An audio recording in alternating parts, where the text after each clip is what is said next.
Good afternoon, everyone. For the record, my name is Enrique Pepin, District 5 City Councilor, and I am the chair of the Boston City Council Committee on Community Preservation Act. Today is Thursday, April 11th, 2024. This hearing is being recorded. It is also being live streamed at boston.gov/citycounciltv and broadcast on Xfinity Channel 8, RCN Channel 82, and Files Channel 964. Written comments may be sent to the committee email at ccc.cpa@boston.gov and will be made a part of the record and available to all councilors. Public testimony will be taken at the end of this hearing. Individuals will be called on in the order in which they signed up and will have 2 minutes to testify. If you are interested in testifying in person, please add your name to the sign-up sheet near the entrance of the chamber. If you are looking to testify virtually, please email our central staff liaison, Megan Kavanaugh, at megan.kavanaugh@boston.gov for the link, and your name will be added to the list. Today's hearing is on docket 0503, message in order for an appropriation order in the amount of $80,277,047 from fiscal year 2024 Community Preservation Fund revenues for community preservation projects at the recommendation of the City of Boston Community Preservation Committee. This matter was sponsored by the administration and was referred to the committee on March 13, 2024. Today, I am joined by my colleagues in order of arrival, Councilor Flynn and Councilor Weber. I just want to start off by saying thank you to those from the administration that are serving as panelists today. Thank you to the audience. It is amazing to be chairing a hearing with an audience. So it's so good to see this room filled.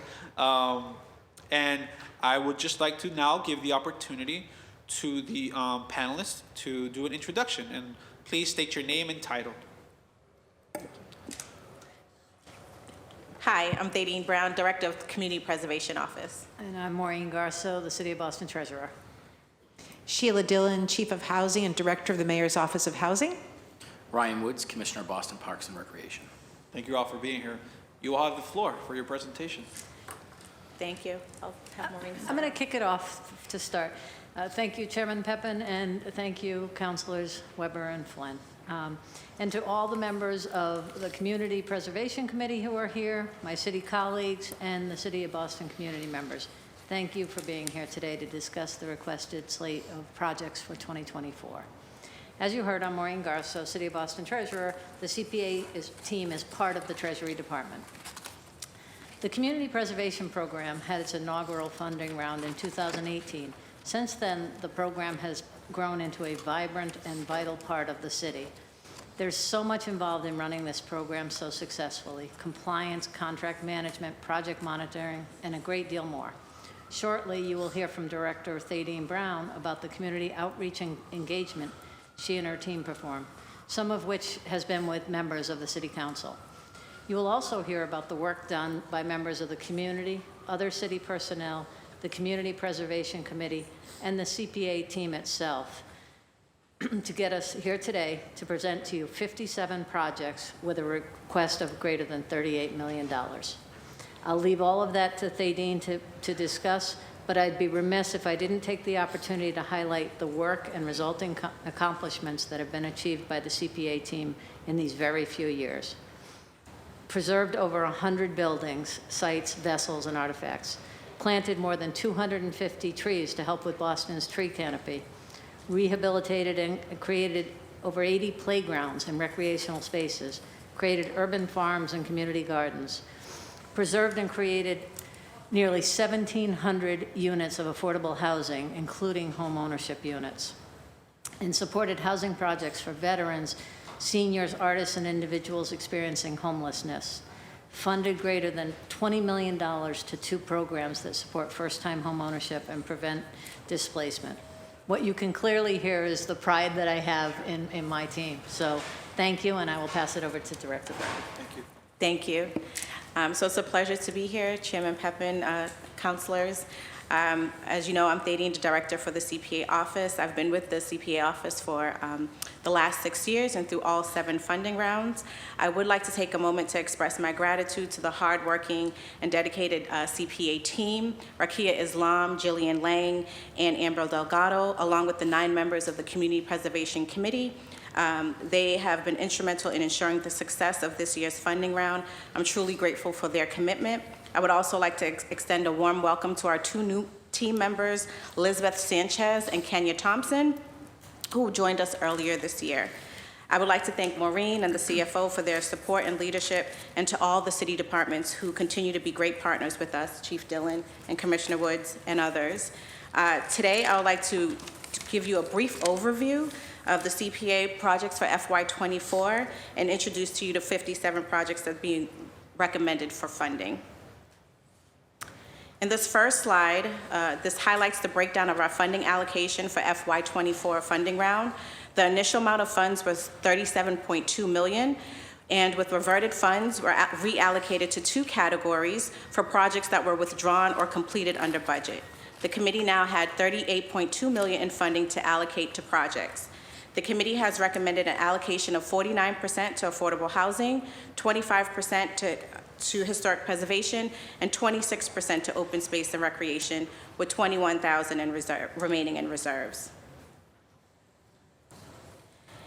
For those who are not familiar with Community Preservation Act, I would like to give a brief overview in the next few slides to help everyone understand the required rules under the statute. 10% of funds must be spent in all 3 categories every year: historic preservation, affordable housing, and open space and recreation. Up to 5% may be spent on administrative cost. Only capital projects can be funded. CPA funds cannot be used for maintenance, operations, or programming. Recipients can be public and private entities, nonprofit, or for-profit organizations. The allowable uses of CPA funds are for acquisition, creation, preservation, rehabilitation, restoration, and support.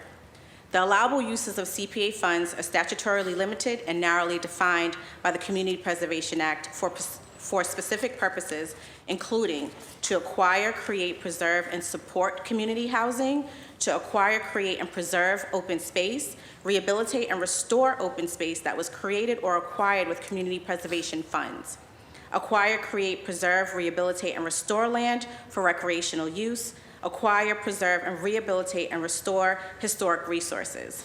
Understanding the allowable uses of CPA funds is critical to the success of the applicants being invited in to complete an application. So to best prepare applicants, we engage them and educate them early and often about the allowable uses. To date, the Community Preservation Act grant has funded 290 projects and has awarded over $150 million in funding. And on this slide, you can see a breakdown of the years of funding that has gone out in the last 6 years. Community Preservation Act has funded 20 projects in all 23 neighborhoods. Of those supported since the creation, we have supported 110 open space and recreation projects, 45 affordable housing projects, and 135 historic preservation projects from 2018 to 2023. Here is a detailed breakdown of the total projects and funding amounts for each neighborhood. The top 5 funded neighborhoods are currently Dorchester, Roxbury, Jamaica Plain, East Boston, Back Bay, and Charlestown. I would also like to note in the previous slide that citywide projects are projects that benefit all residents in Boston, and that is the highest funded neighborhood combined for $30 million. I would also like to highlight our interactive map, which can be found on our website. This map allows the public to view public descriptions and funding amounts for each CPA-funded project to date. So we encourage folks to really visit our website and take a view of all the 290 projects that we have funded to date. On this next slide, you can see the funding percentages and the project percentages for each category in the last 6 funding rounds. Affordable housing has the highest percentage of 53%, but the lowest percentage at 16%. HP has the highest project percentage at 46%, but a lower funding percentage at 23%. Open Space and Recreation has received 24% of the funding percentage, with 38% of the project percentage.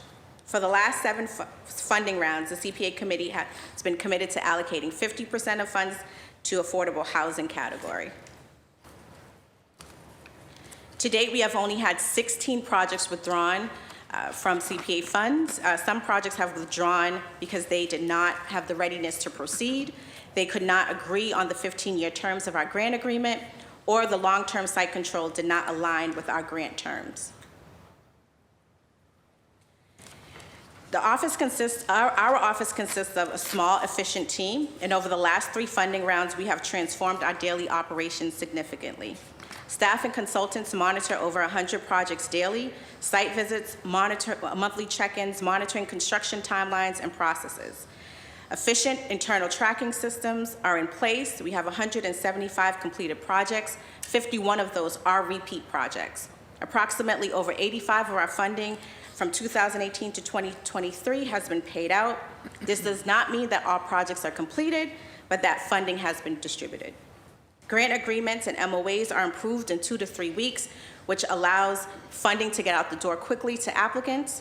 Timely payments of grant installments are also going out in 1 to 2 weeks. Commitment to building community relationships and a strong potential project pipeline is also important. We have hired 2 new staff members earlier this year, a manager of projects and planning, and a new contracts and operations coordinator. And my goal is to hire 2 additional project managers in the next 2 months. And to highlight some of our community engagement success this round, we currently did community engagement with 13 of the city councilors this year, which was a huge accomplishment for us. We plan to continue to do that again this round. Those engagement sessions allowed us to reach 155 constituents. We hosted 9 virtual in-person workshops on our own for the CPA office, meet and greets, reaching over 100 constituents. We did over 15 neighborhood association meetings. We did 2 youth engagement meetings this year and plan to do another 2 to educate the youth on CPA funding. Our outreach efforts reached over 450 community members in Boston and formed a large network of residents through social media. Our annual CPA presentation is also translated in 11 languages on our website. And I would like to also highlight our new community preservation plan. This plan was a guide for City of Boston allocation of CPA funds. It was created in 2022 and voted in by the committee. We recently updated the plan to include the 6th funding rounds, so it has data from 2018 to 2023. And the office will continue to work with the consultant, J.M. Golson, to update the next few years. To highlight some of the analysis out of the 6 funding rounds, I would like to state that 160 out of the 290 projects totaling $85 million are in parts of Boston with elevated poverty levels and areas where 65% or more of residents identify as BIPOC residents. And BIPOC stands for Black, Indigenous People of Color, includes Asian, Latinx, Pacific Islanders, and Middle Eastern persons. 113 out of the 290 projects are in neighborhoods with the highest levels of language access needs, and 183, 62%, are in census tracts where over 65% of households are making 100% AMI or less.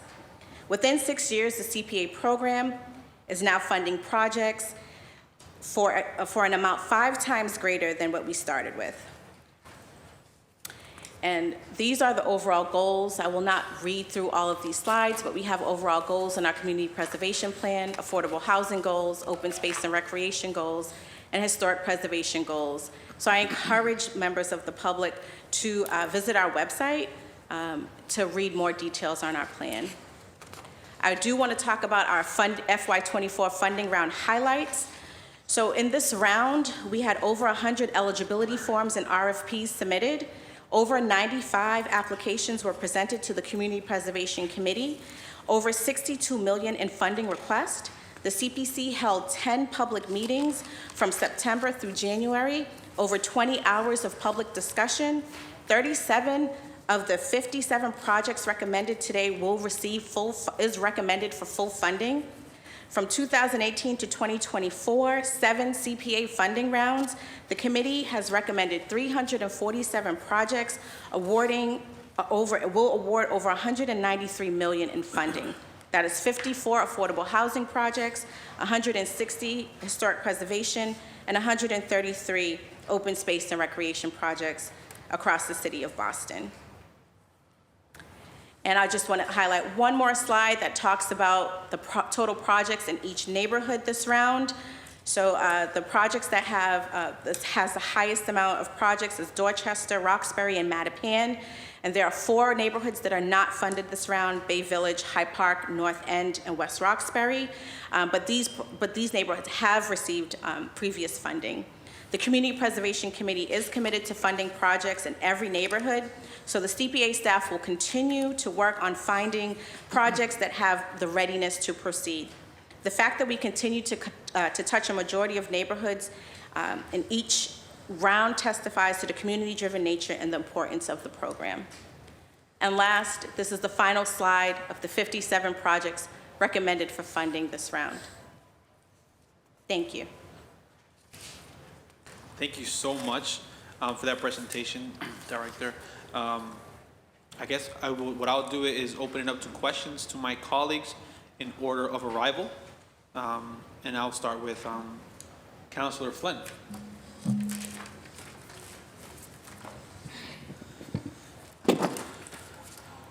Thank you, Mr. Chair, and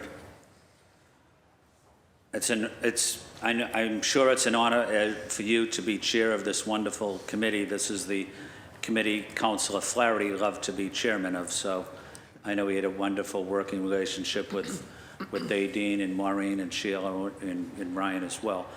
But I want to say first thank you to the panel for being here, but even more importantly for the work you do on CPA-related issues. CPA is a program that really brings Bostonians together and where residents can work together, working with neighborhood associations, nonprofit, civic associations, elected officials, business community. And what I love about the CPA program, besides the outstanding programs that they fund, is their dedicated staff that takes the time to listen and help all the applicants with paperwork, explaining issues, providing guidance in a professional manner. And Dean, I want to acknowledge your work for the last 6, 7 years. I had the opportunity to work with you for 7 years, and you've been an excellent professional City of Boston employee, and it's wonderful to see your dedication and love of the CPA program. So let me just ask one question or two questions. What was your focus, Dean, as it relates to this round of applicants? Did you have any specific goals in mind that you wanted to accomplish?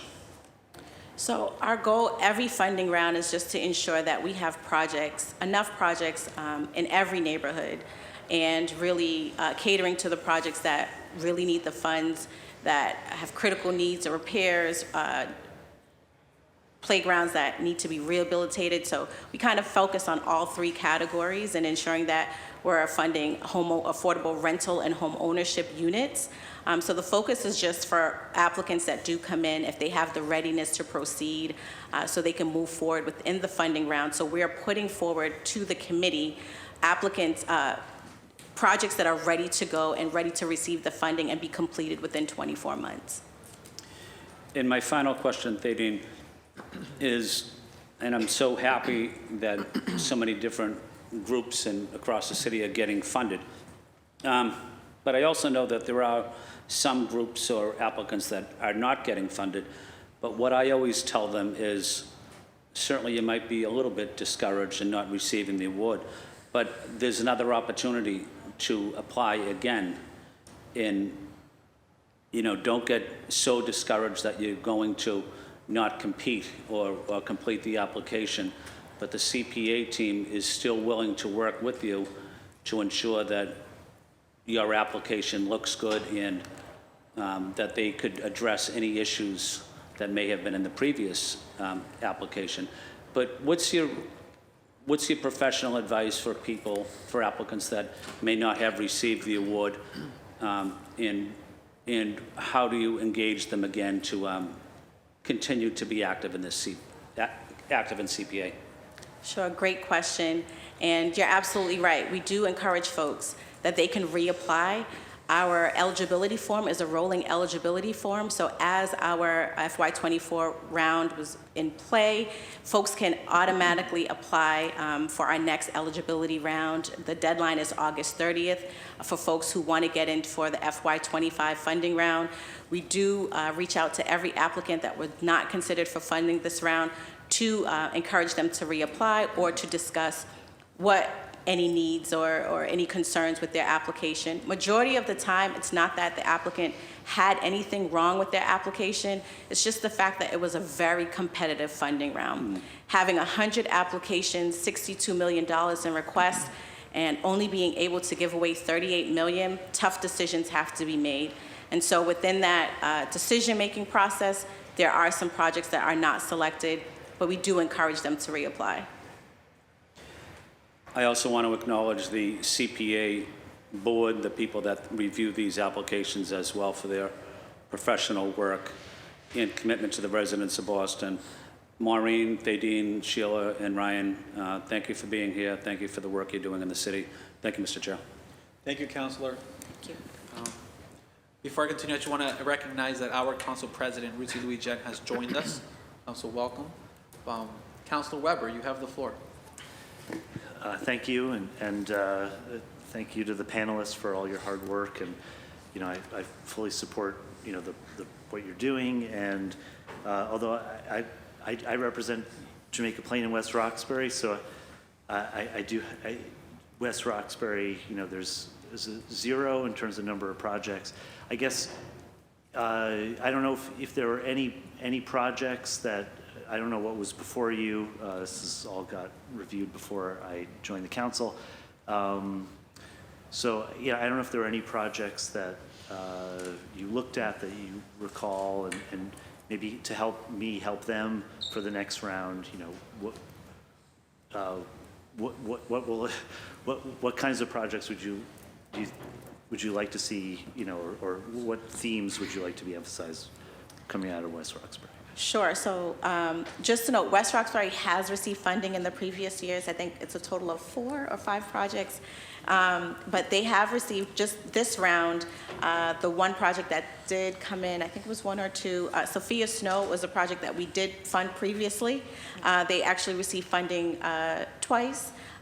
Just that this round was very competitive and they were not selected this round by the committee.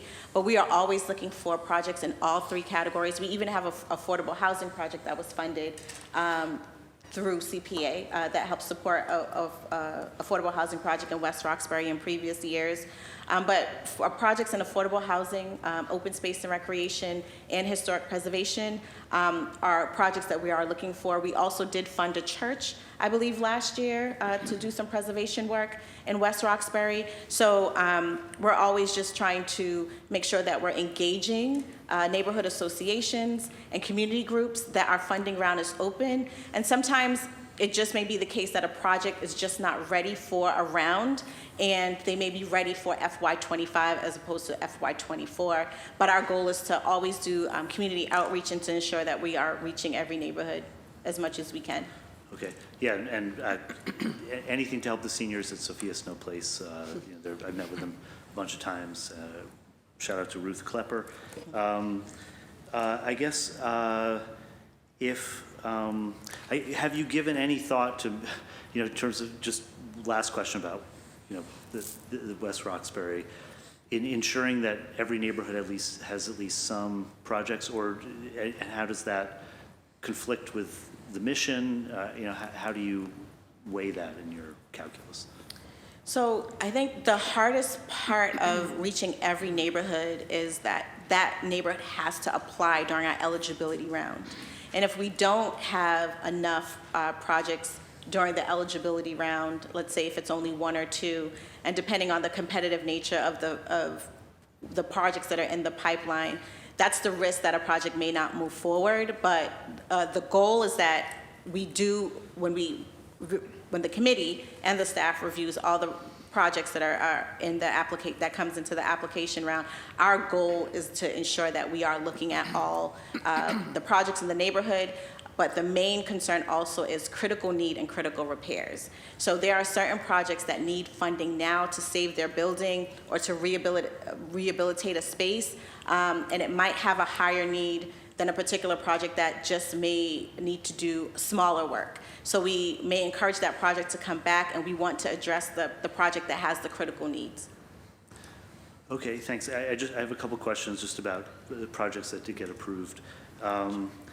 The Mildred Haley play area, do you know what the schedule is for that, or? Sure. So every project that comes into the CPA pipeline has 24 months to be completed. So what's going to happen next is they need to sign a grant agreement with the CPA staff. It goes through our legal review process. We'll go out and do our first site visit, and we will first give the first installment of 30% of funds to that project. When that project is done using their first 30% of funds, we will go out to do a mid-construction site visit, and then we will distribute the second 60% of funds. So they are working on a 24-month timeline in order to complete that project. And then we release the final 10% when the project is complete. Now, for city department projects, they do work a little differently. We turn over all the funds to that city department because we can monitor those funds internally. However, we do still monitor the project monthly, and we do check in during pre-construction, mid-construction, and ensure the project is completed and go out and do a final site visit. Okay. Yeah, Chief Dillon, do you know, I don't know who's going to be in charge of that, if it's parks or housing? Go ahead. Yeah. It's ours. It's us. Okay. It's a recreation project, so the CPA staff will be monitoring that project and working closely with the team from BHA. So I can tell people within 2 years, this should be finished. That's the contract deadline. Okay. Just quickly, and then there's a grant for the YES headquarters. I think that's on Amory. That's being built, but this grant is for the front of it's number 48 in your book, but this grant is specifically it's not for the whole bill. It's not $400,000 for the whole project. It's just. No, it's for the playground. It's for the recreation space. And I just want to be clear, our fund is a portion of the funding that is going into this project. So we're helping, and we have a scope of work within those funds that they have to cover and use for CPA funds.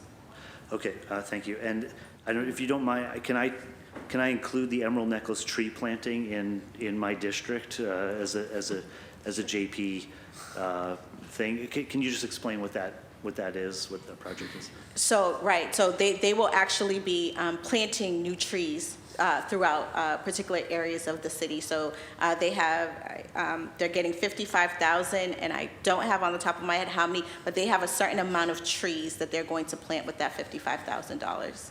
Okay. I'm taking that. Sure. For my team. Sure, you can have it. Sure, go ahead. Okay. Well, thank you very much. This is a great learning experience for me, and I appreciate your thorough answers. Back to you, Chair. Thank you, Councilor Weber. Council President Louis Jen. Thank you, Mr. Chair, and thank you everyone for being here. I think these are one of the occasions. It's good to see my colleague from District 6 lobbying for certain things to be considered in his district. As an at-large city councilor, I get to be overjoyed about everything that is on here, and that I am. So I want to thank you, Commissioner, Chief, Director, Deputy Treasurer, for all of the work that you do to make this possible. It is really a joy to see projects get the support, especially when we know financing is really difficult. And also with the distribution of the projects, it really shows that you're taking to heart the issues of equity and making sure that we are prioritizing neighborhoods and projects that typically have a harder time finding funding. And I want to again thank you, Director Brown, because I know you are very intentional with making sure that we are reaching out to all different communities in different languages. And if I'm not mistaken, I see the First Haitian Baptist Church in the house. and that's a church where I grew up in and at. And so, hi, Kijonye, Kijonuye. And I remember that being so like I'm just so heartened because of the intentionality of your office and working in partnership with so many of us who wanted to make sure that our communities were getting the funding. And I see Claire Shaw here with the League of Women for Community Service. Thank you for being here. I know your mother was a trailblazer, Sarah Ann Shaw, as the first Black woman on TV at WBC, and just thank you for all of the work that you do. I guess for me, when I think about the CPA, the majority of it is going to neighborhood organizations and neighborhood groups, but there is the potential for city projects as well, the city of Boston, to get funding through this, and that's present and evident with the Boston Open Space Acquisition Fund. Can you talk a little bit about like what does it look like when the city is applying for funding from CPA? Sure. I'll talk a little bit and I'll have Commissioner Woods jump in a little bit more. For the Boston Open Space Acquisition Fund, they have received funding in the last 4 funding rounds, and it's usually $1 million, a little over $1 million. And the goal of this acquisition fund is to acquire parcels, to preserve them and to make them recreation spaces. And so as the committee the Community Preservation Committee continues to learn more about the acquisitions where this funding is going. One acquisition has been completed, Sprague Pond in Hyde Park. That is the first acquisition that has been done. I know the second acquisition is in Eggleston that they are working on. And so, but I'll have Commissioner Woods take on a little bit more on the Open Space Fund. Sure. So we have 3 acquisitions we're closing on now. One is in Eggleston Square. The other one Is that the Peace Project? Is that the Peace? Peace Okay, Garden. awesome, awesome. with that nice billboard. Yeah, beautiful. And then we have a parcel in South Boston that we're working with the Archdiocese through, and then Dale Street in Roslindale, we're in conversations very closely on that. And with these projects, we will pretty much spend all of the acquisition money that we've been allotted over the years. So we're coming back again to start up our acquisition fund. So as projects become available, the city will have the means to move on them as quickly as possible. Thank you. Chief Dillon, has there been any mayor of housing, CPC funding, CPA funding that's happened? Like direct, I don't know if in the same way, so the Open Acquisition Fund lives under Commissioner Woods' shop. Is there something similar, like? We in past rounds, I mean, this round we're focused on production and the writing down interest rates and continuing to work with our homeowners, but in past rounds, we have gotten acquisition funding. And has that been for the Acquisition Opportunity Yes, Program? yes, Okay. yes. And so I guess relatedly for private, and Chair, this is my last question. Can nonprofits or outside organizations, they can reapply like yearly if needed, or have there been projects that have been successful who have received CPA funding once and have received it a second time? Yes, actually, First Haitian Church is actually receiving funding again this year. Won't have I? Good job. What usually happens is projects that have a large scope of work, they'll receive funding, and with Haitian, let's use First Haitian as an example. We funded the project, they did a conditions assessment and did a scope of work. And from that conditions assessment, it was a guide to help the church understand what additional work needs to be done within the church. And so they applied again for CPA funds to kind of now have a blueprint on how to fix certain areas in their church in a particular order. So yes, there are projects, 51, we have 175 completed projects. 51 of those are repeat projects. They have come in for second scopes of work. Now, we do have a policy that if a project has come in 3 times in a row and received consecutive funding, that they do take a year off in order to give room for someone else to receive funding. No, it seems fair. Awesome. Thank you. This is amazing. Thank you to all of the applicants, to all of the people who are working, Adam, Substation, to everyone who won. And I think this is just a joyous moment for the city every time we get to celebrate and support our organization. So thank you. Thank you, Mr. Chair. Thank you, Council President. And at this time, I just also want to recognize that we've been joined by the Vice Chair of this committee, Councilor Henry Santana, and Councilor Sharon Durkin. So welcome to the hearing. I guess I'll ask some questions. Oh, sorry, and Councilor Fitzgerald, you sneaked in there. Good to see you. I'm happy to see that in my district, there are 4 affordable housing projects, 3 of them in Mattapan, and one of them in Rosenau, which is amazing. What I want to know is, what do these funds help them to do? I just want to get an understanding of how do they play a role. Sure. So the vast majority of, one, I just want to take one quick second and thank you certainly for having this hearing today, but also thank the CPA staff, Dean Brown and her group. They do, this is such a well-run program. It's wonderful to partner with the CPA staff and A&F. So I just wanted to call that out there. It's a well-run, just a great program. The vast majority of the programs, the projects in your district are new construction. They are home ownership and rental projects that are going to be ground-up construction. And so we're really excited about those. We are working with new developers. I'll have to go back and look at your district, but in this round, we're funding housing for seniors, new home ownership opportunities, new rental projects, housing that is adjacent to existing churches. So it's really just a wonderful group of projects. So I'm glad you're getting 4 of them. It's great. No, seriously, I'm very glad to see that myself as well. And I forget who mentioned that. I think it was Dean. You mentioned that youth can also apply for these grants. I love to work with the youth, but I would like to know, do they need to be affiliated with a group or an organization, or can they do this as a collective group with an adult? So what we have done is we've done presentations for the youth. But if they are part of a neighborhood association that has ideas around projects, we are encouraging and want them to make them aware of CPA funds, because they will become old enough to pay into the taxes, and if they're not already, and they become homeowners and be part of the surcharge. So our goal is to educate the youth just around CPA funds, but also highlight some of the recreational spaces that we may be covering in affordable housing, and there may be local church that may be receiving CPA funds. So our goal is just to really continue to keep them educated, and our goal is to do 2 to 3 kind of information sessions with youth each year. Wow, that's so good to know. I'll be picking your brain on that. Okay. Offline. And Commissioner Woods, you mentioned a project that is very relevant to me at the moment in my district. It's Dale Street in Rosenau. I would love to get an update when you have an opportunity, when you have more to say about that. So please do update my office when there is one. Will do. Thank you.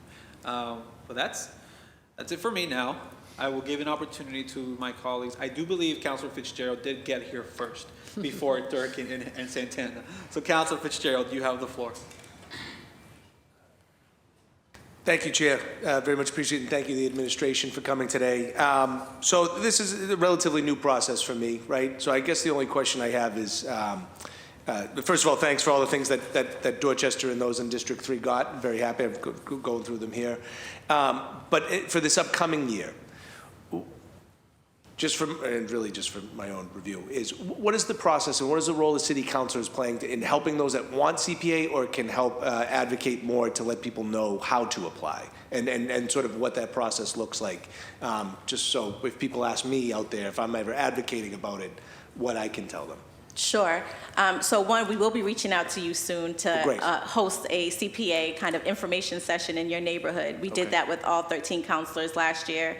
If folks have, we'll share with you our schedule for our meet and greets information sessions virtually and in person. We really encourage folks to join our information sessions. That's where they can really learn a lot more detailed information about our process. CPA is a little complicated in understanding the allowable uses, and we do a good job in explaining that in our meet and greet meetings. So we encourage you to ask them to contact the staff, join our information sessions, but also when a project does come in, is selected to submit an application, these projects will be turning to you for letters of support.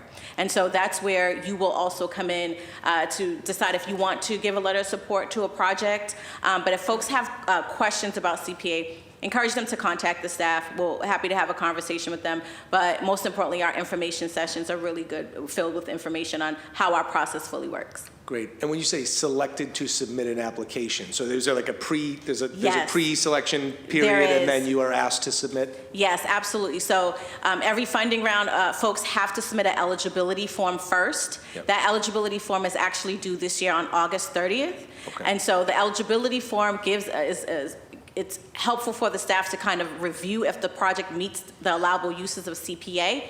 And if they do, they are invited in October to do an actual application that goes before the committee. So there is a two-step process. Eligibility form first, because we have to identify site control, identify if they meet the allowable uses, and most importantly, are they ready to proceed? Yeah. Excellent. Thank you very much. You're welcome. And then I was looking through, I know under the historic preservation, I see a lot of great things, but Commissioner Woods, I did not see any for that suit. Is there any? Is that a great, that belongs in I try to wear museums? this all spring if I can while I still am in season, then I have to hang it up for the It actually matches the color of my phone. I'm actually jealous. It is a fantastic suit. I'm not very, thank you, Commissioner. Councilor Durkin. Counselor Santana was here before me, but I'm going to go because I love preservation, I love CPA, and I'm really excited about being at this hearing, and great to see my colleagues in government over here. And Director Brown, thank you for all of your work. I think this program, I remember my predecessor, Kenzie Bach, telling me about this program and telling me about the potential and what this could unlock. And in my first few months of being a city councilor, I was hounded by community organizations asking me, please sign my letter. We've done all the research for you. Please sign my letter.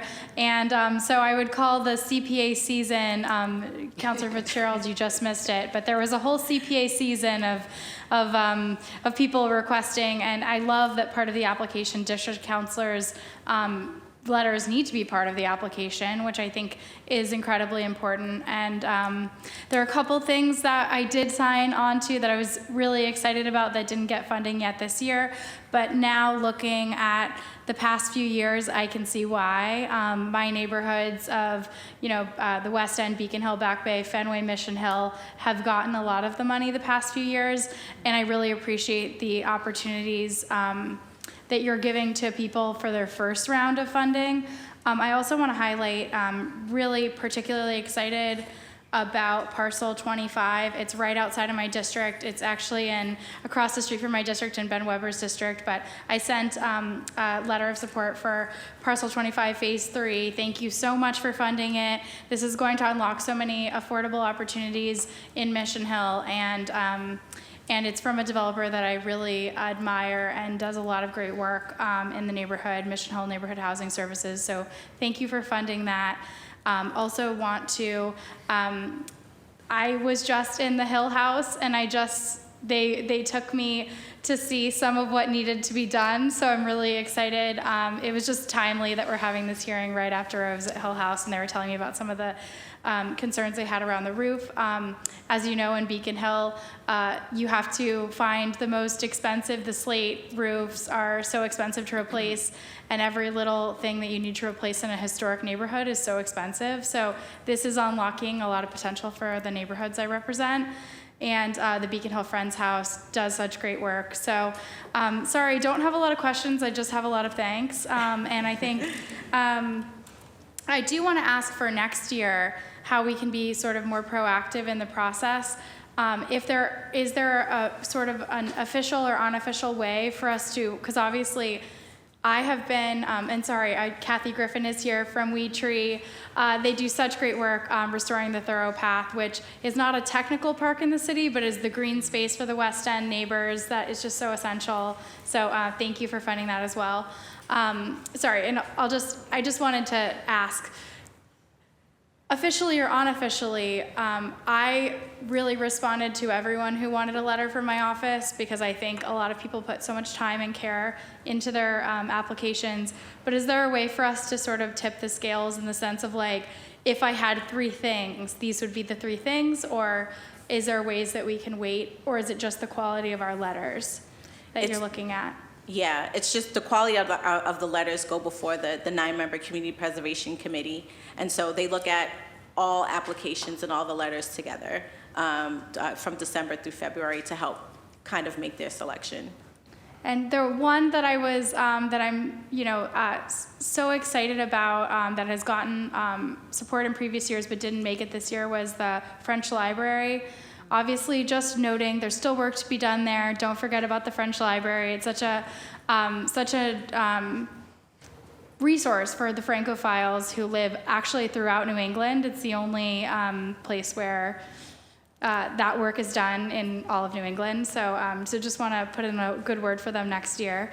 And then I think that was all I had on my list of just thank you, thank you, thank you. And obviously, thank you for supporting our parks. They're incredibly important, and open space has been a huge priority of mine since running for office, and look forward to engaging in the parks budget and engaging with the Parks Department in other ways too.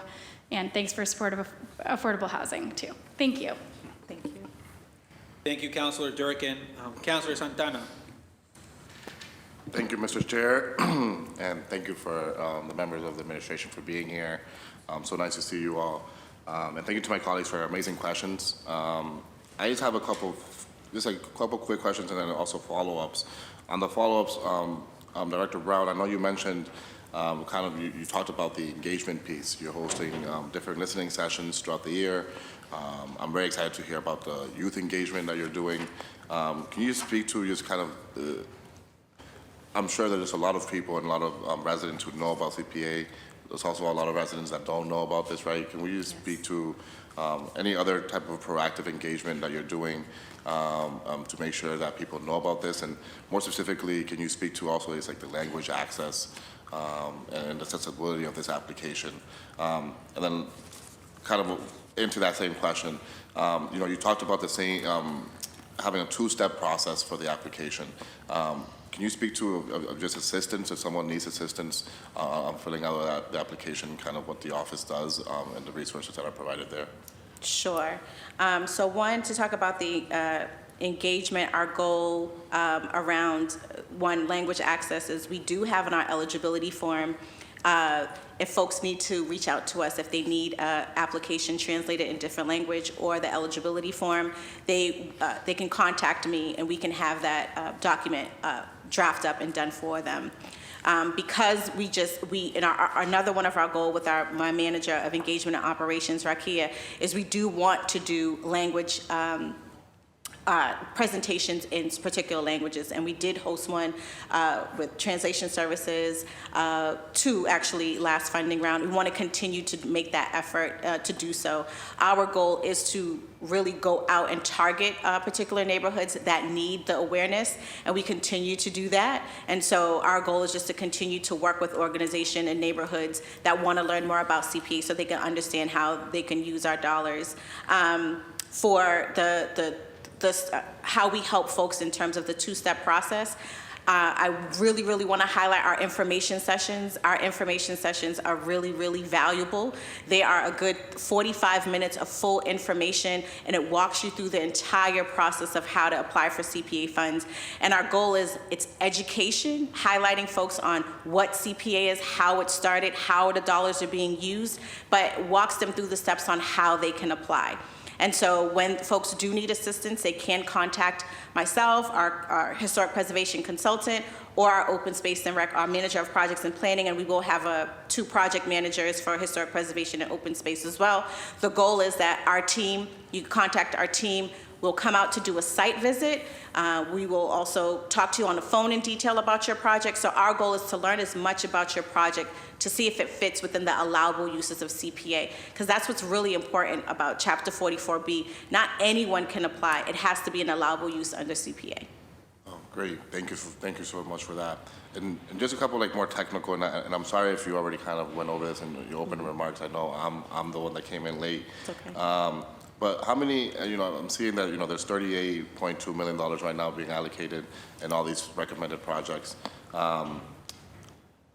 In terms of how much money are you getting requested from all your applications? So how many people are we turning away from this? And just to have an idea of the demand that's out there right now of the applicants that we're receiving. Sure. So the committee, I could talk, this round, we had 100 applications go before the committee, and 57 projects were selected. It's a very highly competitive round, and majority of the folks that submitted eligibility forms, and I'm going to say that's a good testament to our kind of community engagement, majority of them were eligible to move forward to do an application. However, it's just a really competitive round. 62 million in request and only 38 million to give away. So tough decisions had to be made by the committee, and it's very, very hard. But folks can reapply, and so we do encourage folks to reapply. Our eligibility form is now open. Deadline is August 30th for the FY25 funding round. Great, thank you. That was time for one more. Just one final question, and it was kind of to Councilor Durkin's point. You mentioned earlier the quality of a support letter that's reviewed. In terms of, I mean, can you kind of just go into like the definition of what of a quality letter looks like? I mean, are you actually looking at like, it's not just me saying, hey, I support this project, but like why I support it? Are you guys looking into those details of a city councilor's letter of support? Sure. The committee members review all of the letters and the applications that are submitted that do come in. I am going to state, right, no one's going to write a bad support letter for a project, right? So we understand that they do support the project, and we ourselves and the committee, we want to support a project as well. But as I stated earlier in my comments, we do look at the critical need of a project, because there may be a building with a steeple that is falling off right now, and there's a project that needs masonry work that could probably be done in the next spring season. We may want to focus on the project that has that critical need, that needs that repair, that needs the funding now to get the work done. So that's the tough part of this decision-making process with the committee. So it's not that your letters of support don't mean anything for that project, is that there's different factors that we're also looking into as well. Dorchester and Roxbury are two of the highest funded neighborhoods. We want to support them as much as we can, but we also have to have a balance for Back Bay and Charlestown and other neighborhoods as well. So we have to factor that into play as well. Absolutely. Well, no, thank you, Director Brown, for all the work that you do, and thank you also for being here. Thank you, Mr. Chair. Thank you, Councilor.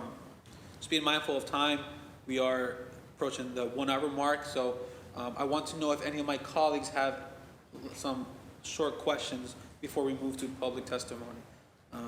Councilor Weber. I'll be quick. I guess, what does funding look like next year? I think we'll have close to 30 plus million again for the next funding round. Last year we had 40 million, this year was 38, so we think it's going to be close to that number again. Okay, and then the open space acquisition fund, so there's no money in the fund?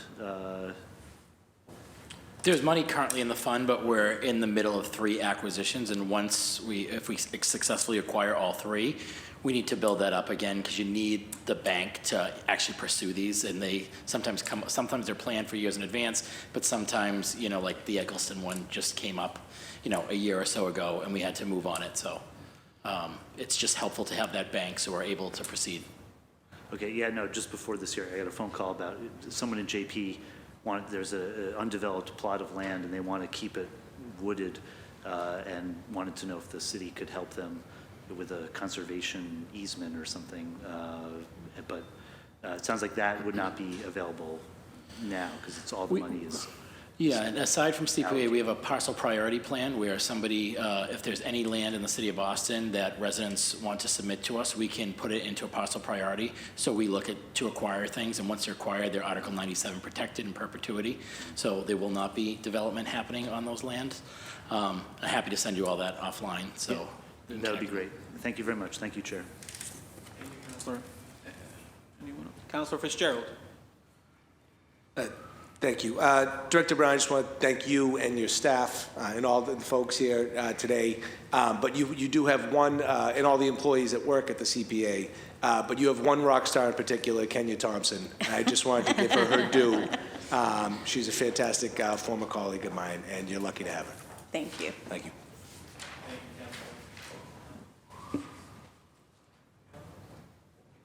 Councilor Durkin.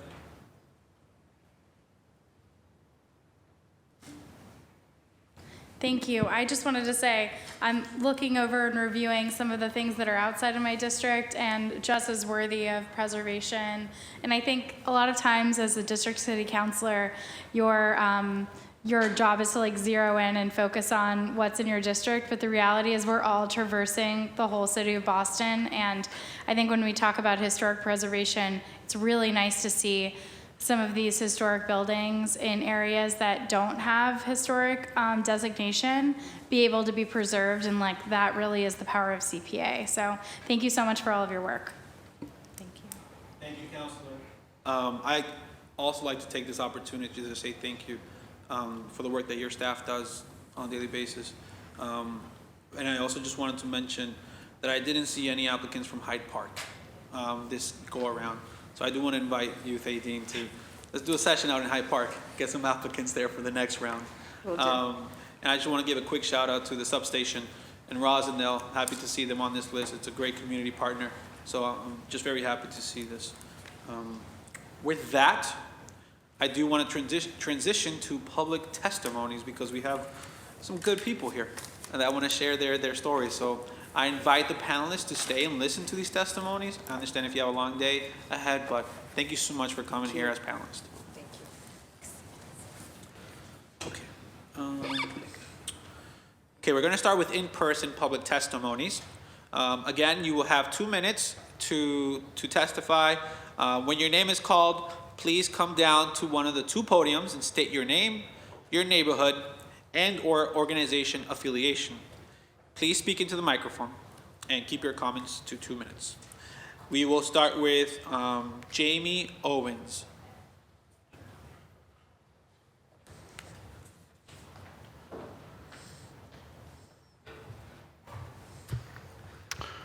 Boston City Councilors and other distinguished panelists, thank you for the opportunity to speak today. My name is Jamie Owens. I serve as the senior pastor at Tremont Temple Baptist Church, and I came today to express my gratitude and that of our faith community for considering a second grant for historic preservation of our facade project.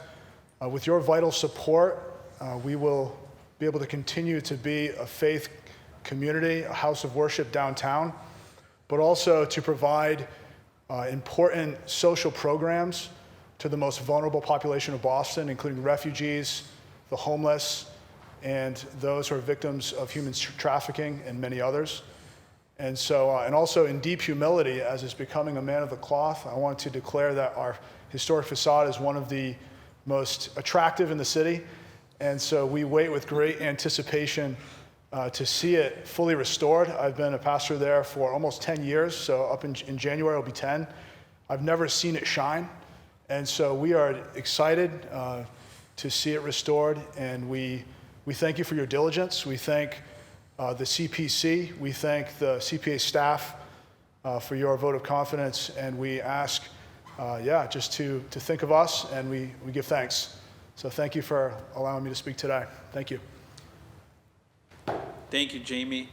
I'd like to call up Josh Cahan.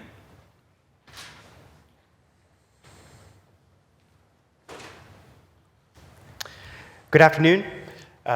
Like Jamie, I'm a pastor as well. I'm Josh Cahan, senior pastor of Ruggles Baptist Church. We're in the Audubon Circle neighborhood of Fenway. I just wanted to thank everyone again and just thank you for considering us for the historic preservation grant. Just to share briefly about our church, founded in 1870 on Ruggles Street in Roxbury, we've always had a culture history of serving the community. In fact, one example of that is we used to have a medical dispensary free for the community that grew so much it became the New England Baptist Hospital there in Mission Hill. Today we've moved in 1970 we moved to Fenway, and we continue to serve the community. We serve children. We have a free toddler play group on Fridays, an annual Fenway Kids Adventure Week summer camp, and a fall festival, all for families, all free of charge. and people with different religious background or no religious background. We serve no strings attached to the community in those ways. A number of different other organizations utilize our building, from Neighborhood Association to the National Children's Chorus, a mental health counseling practice, a Lindy Hop dance group, and more than 24 Christian ministries as well utilize our building. And we have a heart for serving all different populations of the city, and particularly our community is a diverse one. Our faith community is one of people from all different nations and backgrounds from all over our city. One of our favorite verses in our church is from Scripture, that there is neither Jew nor Greek, neither slave nor free, nor male nor female, but you're all one in Christ Jesus. And we've really seen that diversity in our church. We're just really thankful that your investment in our building, not only to make it look nice, but especially keep the water from coming in the roofs, so we can continue to serve the city as best we can. So thank you again. Thank you so much, Josh. I would like to call up Elvin Argueta.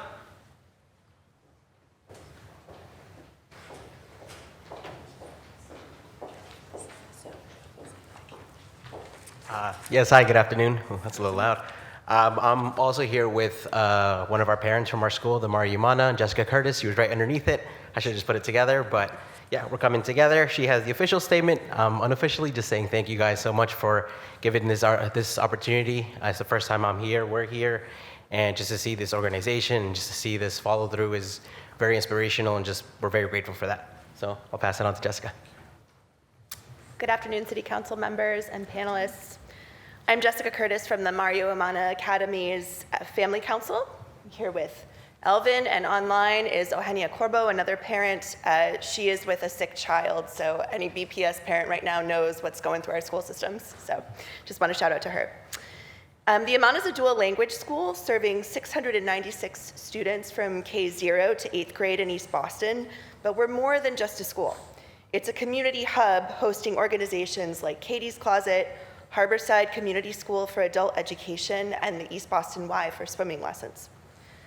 Although 13% of our students have disabilities, our kindergarten through first grade entrance and playground are currently unusable for anyone with physical impairments. Our proposed project will transform both into ADA compliant, zero barrier zones. But this isn't just about compliance. We want this playground to be fun for all kids, not just ours at the school, but the entire neighborhood. Eagle Hill, our neighborhood, has a higher density younger population than the rest of East Boston, but the nearest fully accessible playground is a 30-minute walk away. And as an Eastie resident and parent of a 4-year-old with physical disabilities, I know how frustrating it can be when a public space just doesn't work for your child's body. And even more so, how disappointing it can be for a child to realize the playground designers haven't put enough thought into making the accessible elements actually something he wants to play on. So our project aims to change that and integrates parent, child, and staff perspectives to really create a truly inclusive, fun space. And we'd love it if this playground becomes the destination playground for all of East Boston. So finally, thank you for your consideration. Thanks to the CPA staff and the committee for moving our proposal forward, and to Michelle Martinat at BPS Facilities for her unwavering support. She's not here today, but I also want to thank Councilor Coletta and Representative Modero and our community partners for their support. Thanks. Thank you so much. At this time, I would like to call up Angie Lau.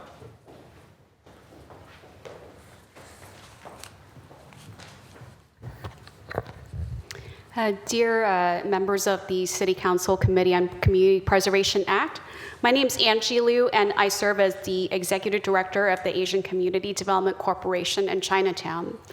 I'm here to testify in support of the application for CPA funds from the Boston Transportation Department in support of a permanent plaza at Phillips Square in Chinatown. The redesign of Phillips Square offers an important and timely opportunity for Chinatown to expand its green and open space. Chinatown residents are frustrated about the lack of open space and see it as an inequity. We have 2.17 acres of open space for every 1,000 residents compared to 7.89 acres citywide.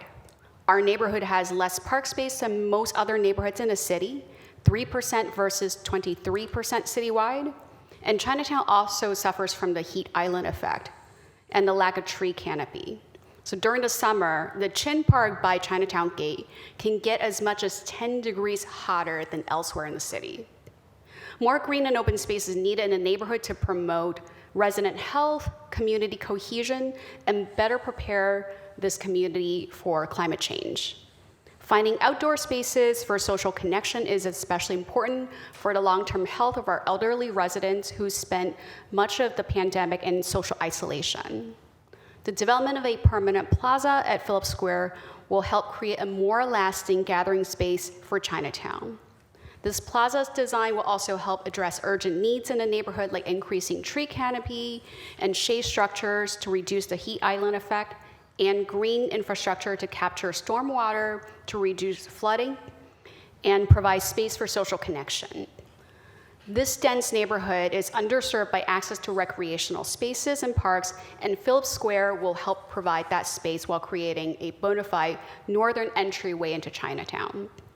This tactical plaza that has been in place at Phillips Square since September 2019 has proved to be a very useful passive space for intergenerational community members to gather and as a space to host community events.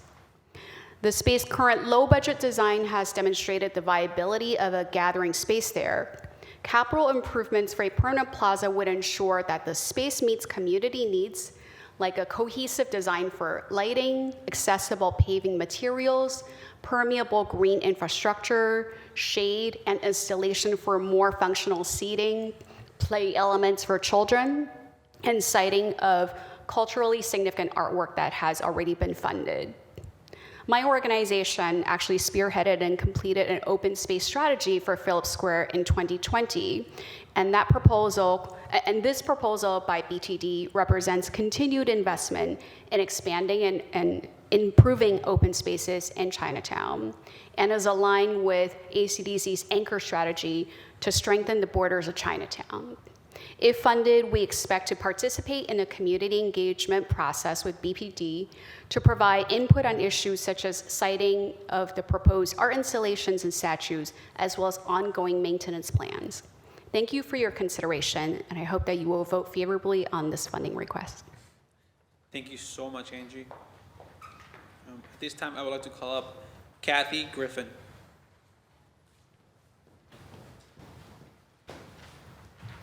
Hi there, I'm Kathy Griffin with We Tree Boston. Thank you, Sharon.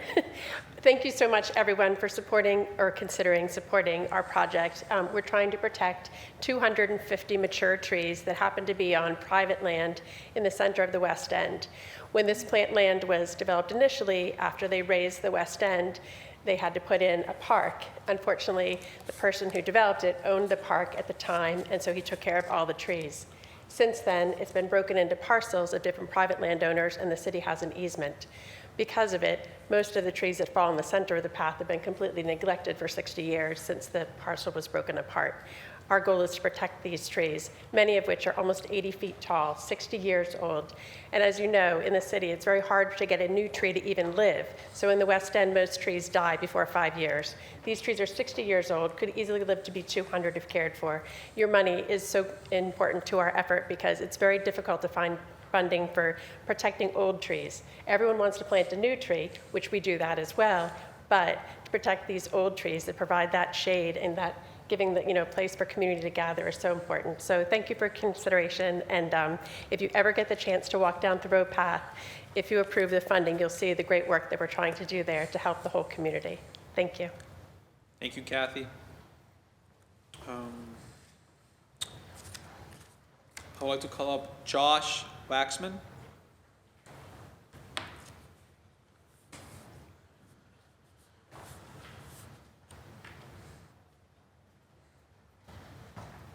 Good afternoon, councilors. My name is Josh Waxman. I'm fortunate to be a resident of the city of Boston, District 3, Council Fitzgerald. I'm also fortunate to serve as the Chief Operating Officer at Camp Harborview, one of the city's premier youth-serving organizations in the city.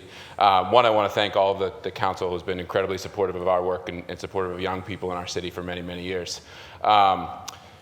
We're fortunate to hopefully be receiving funding. As you can imagine, we serve 1,000 young people every summer on Long Island and Boston Harbor. In recent years, the climate has caused the daily temperature of that island to rise to 95, 98 degrees on some days. You can imagine what it's like being on an island with 1,000 middle schoolers when it's 98 degrees outside. So this funding is critical for us to do climate resiliency work, to provide the necessary shading to ensure that our programs operate at the highest level. What I will say is that there's been times over the last several years where we haven't really had the funding necessary to provide that kind of work on the island and to get that done for young people. So I know this is a council that is so deeply invested in young people in our city, so deeply invested in the kinds of free opportunities that organizations like ours provide, and I think we're deeply grateful to be put forward, and I know we are for this final round of funding, so thank you very much. Thank you, Josh. I would like to call up Chris Cook.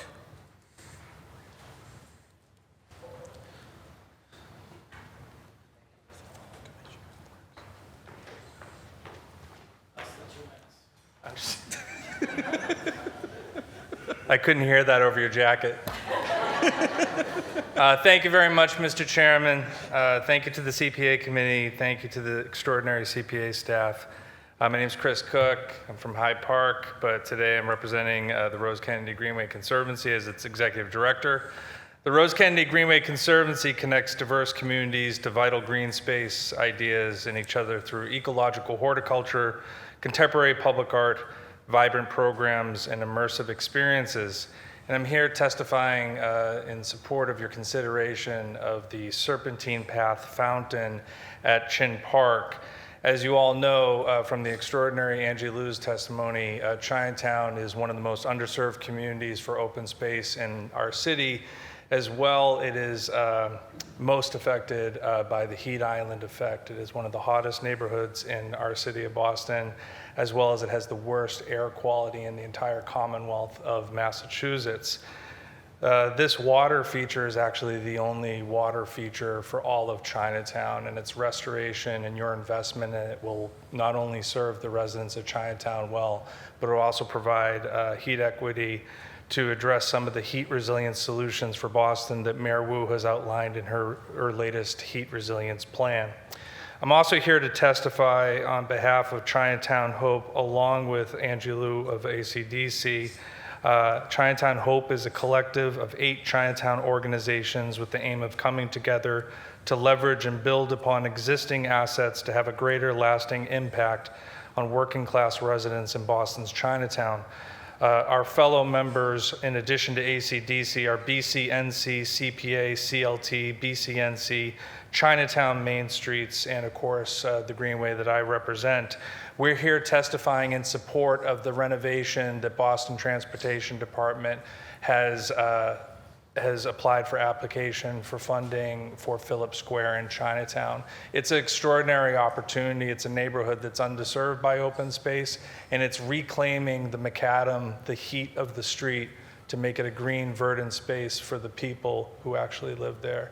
It's a great opportunity. I think you should take advantage of it. I especially want to shout out the youth workers from Chinatown Main Streets who devoted part of their last summer working in the heat to paint those planters, make them more beautiful, and actually install plantings in that. Beyond that, very, very grateful for consideration. Thank you very much. Thank you, Mr. Cook. I would like to call up Carl Pops.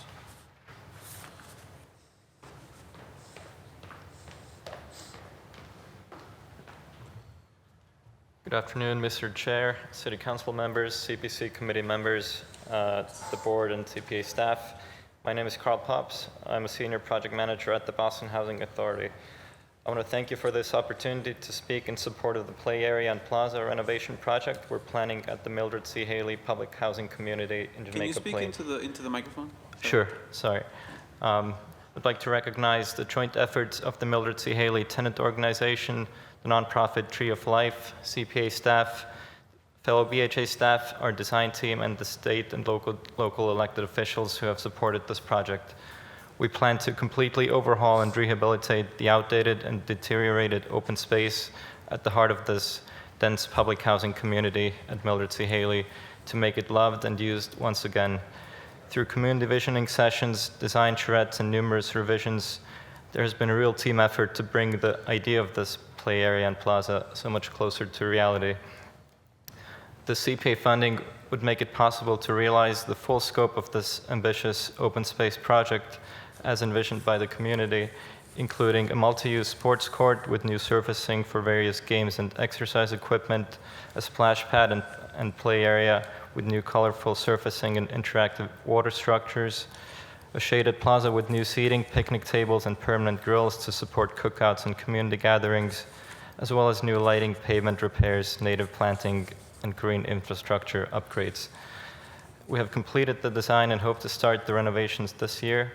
We're incredibly excited to turn this underutilized area into a beautiful, sustainable, and functional space that will improve the quality of life for our resident community for decades to come. Again, thank you very much for your time and for your support of this very exciting and important project. Thank you, Carl. I would like to call up Magda Drissi.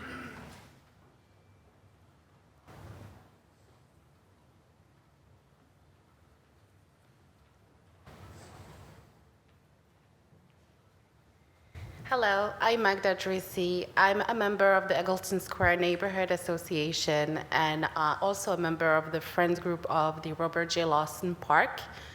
But most importantly, I'm also a resident of Eggleston Square and a taxpayer, and I've lived in this area for a decade now. Eggleston Square is one of the great neighborhoods of Boston. It is diverse in all its senses, ethnically, racially, and economically. For a decade, myself and many others, probably hundreds of others, have advocated for our neighborhood fiercely. We really want to see more investment in Eggleston Square to make it a safe and a better place for our community. And we want to live in an area that is pleasant for us and our children and those who live within this beautiful place where JP and Roxbury meets. Robert J. Lawson Park is in desperate need of just pretty much everything. Water source, better lighting, it needs to be ADA accessible. It is really the entryway to Eggleston, and everybody will benefit from its renovation and the renovation project. It is our pleasure to work with BPD. We've done a lot of work with them. This is a great example of community working with the Boston Parks Department, and we've really enjoyed it very much, and we enjoyed their support. I also want to say thank you to CPA and the CPA staff for recommending us forward. We do hope that you will approve this round of funding for us. CPA has done a thorough job into analyzing our budget, our request. This is our third time trying, and we didn't lose hope, and we continued and persisted. So thank you all for hearing me here, and we hope to have a party at the park after it's renovated, and you're all invited. Thank you. Good. Thank you so much, Magda. I'd like to call up Frank. Frank.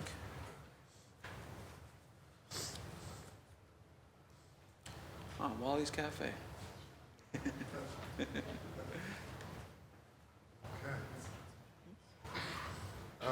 My name is Frank Poindexter. I represent Wally's Cafe, Walcott Family Trust. We've been operating a jazz club for about 78 years now.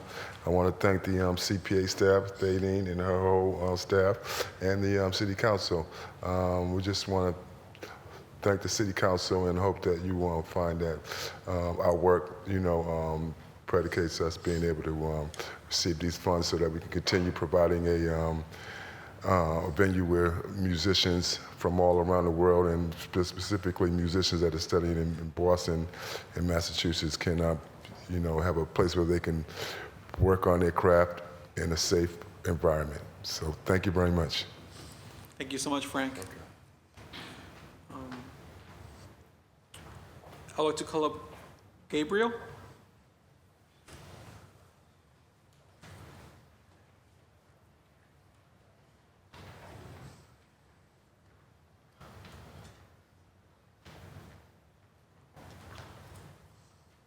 Good afternoon.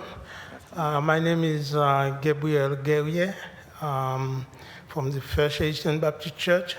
I am here with two of my members, Brother Luke and Brother Paul. Brother Paul is the chairman. I'm a board delegate, and then Brother Luke is also the member of the board of directors. We are here today to thank the CPA committee, what they have done for us.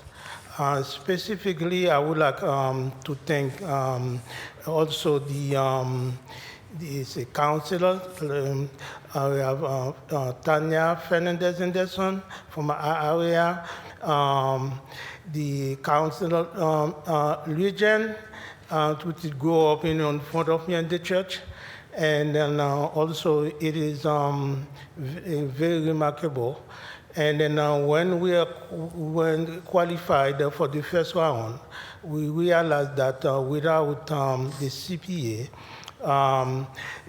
the preservation, we were about to lose our building.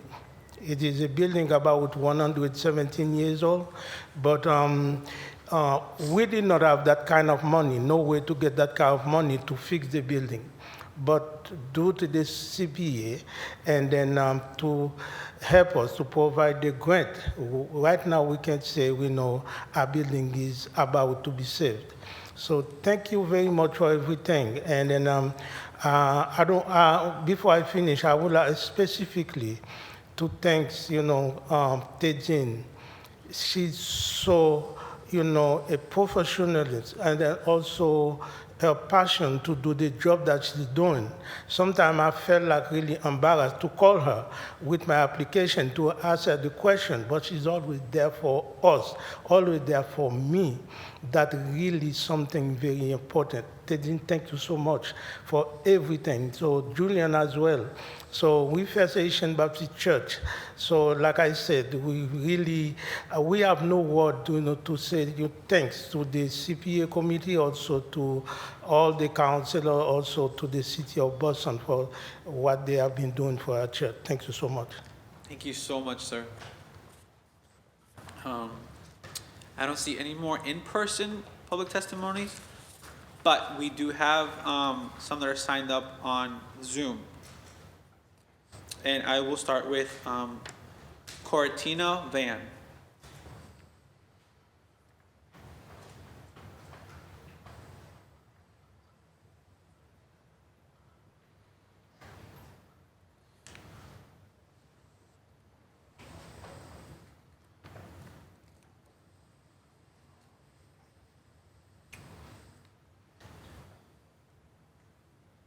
Good afternoon. Good afternoon. Hi. Hi, good afternoon. Thank you, Chairman Pepin and Co-Chair Santana. I hope this is working. And thank you to all the Boston City Councilors, the CPC Committee, and the CPA staff. Thank you for the opportunity to testify today. Let's see, I feel like, are you able to hear me? Yes. Okay, great. Thank you so much for your patience. So I just want to thank you for the opportunity to testify today. My name is Cortina Van. I was born and raised here in Boston. I am currently a homeowner in Dorchester, and I am also part of the staff as a community advisor from Massachusetts Affordable Housing Alliance. And on behalf of our members, board and staff of the Massachusetts Affordable Housing Alliance, we just want to offer the following testimony in full support of docket 0503. Just wanted to talk about how, with MAHA, Mass Affordable Housing Alliance, we educate, train, and organize home buyers and homeowners. Last year, we served 3,058 people in our Home Buyer 101, Homeowner 202, and our Condo Owner 202 classes. 80% were BIPOC, Black and Indigenous people of color. households. 86% earn less than 80% of AMI. We run a newer matched savings and support program for first-generation homebuyers called STASH, First Gen Home. We served 565 participants to date. 103 have purchased homes. 96% of STASH participants are people of color. 82 are female. 43 are female head of household.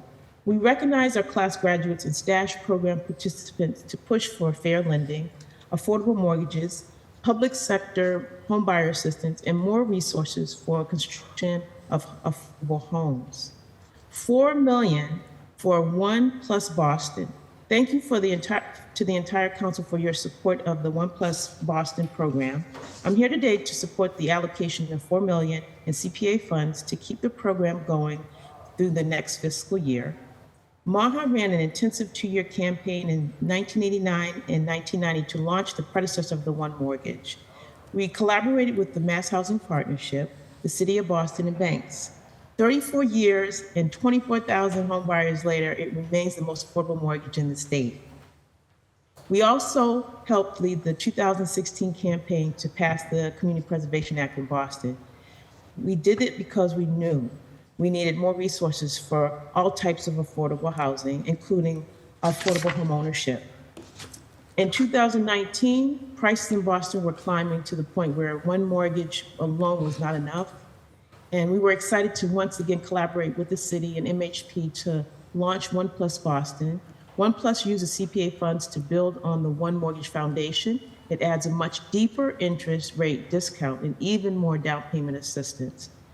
This worked really, really well until interest rates started to quickly climb. In 2022, the partners came back to the table to double the interest rate discount and enhance the down payment assistance in One Plus Boston. With this, while this does not count more per borrower, it is still an incredible deal for the city. The program leverages the resources provided by MHP, Mass Housing Partnership, and significant bank contributions to affordability to provide permanently affordable mortgage payments. It saves the home buyer about $1,000 per month. That gets some people into homes on the market and makes affordable homes accessible to others with lower incomes. And does this for less than $40,000 per home buyer. MAHA deeply appreciates our partnership with the city, MHP, and lenders that allow us to bring this to our graduates and others. Again, thank you for the strong support the council has provided. We encourage you to vote in favor of the $4 million recommendations for the next year. Thank you so much for allowing me this opportunity. Thank you, Cortina. Thank you. At this time, I would like to call on Melanie Brothers.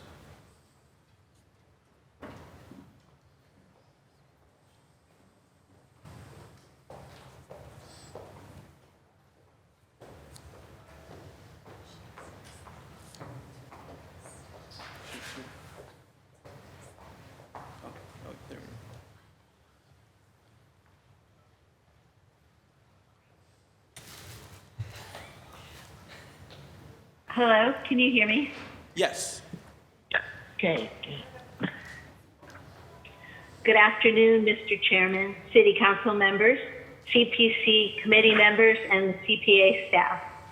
My name is Mel Brothers, and I'm an architect at the BHA in the Planning and Real Estate Department. I would like to express my wholehearted support for the Archdale Village Playground in Roslindale.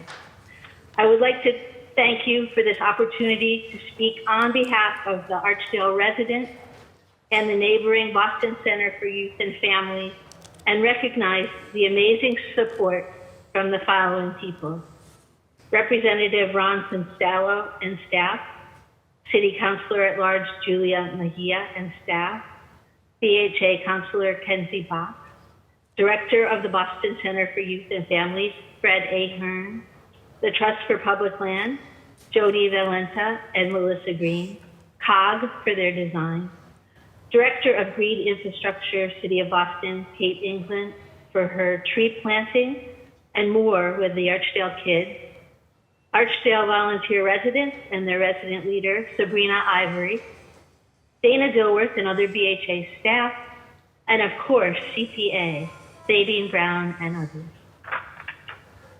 I want to personally thank this amazing group of individuals who I've had the privilege to get to know and who have given their time, resources, and expertise to ensure the success of this project. I have seen firsthand the power of community between the Menino Center, Boston Center for Youth and Family, and the Archdale residents to continue to create a safe and stimulating environment for their joint community. This new design will create a new playground, basketball court, and after-school classroom where young people can play independently, yet in sight of their families' homes, and a landscaped area for community gatherings to continue to grow these strong community bonds. This proposed design also incorporates a number of green infrastructure elements. A rain garden tree pit, permeable surfaces, a subsurface infiltration system under the basketball court, and the continuation of a healthy, mature tree canopy. In closing, I would like to say that this generous grant award ensures that going ahead with this project will positively affect the 700 residents and hundreds of children and their families who will make their dream of an outside recreational space a reality. Thank you. Thank you so much. At this time, I would like to call on Katie Ketches.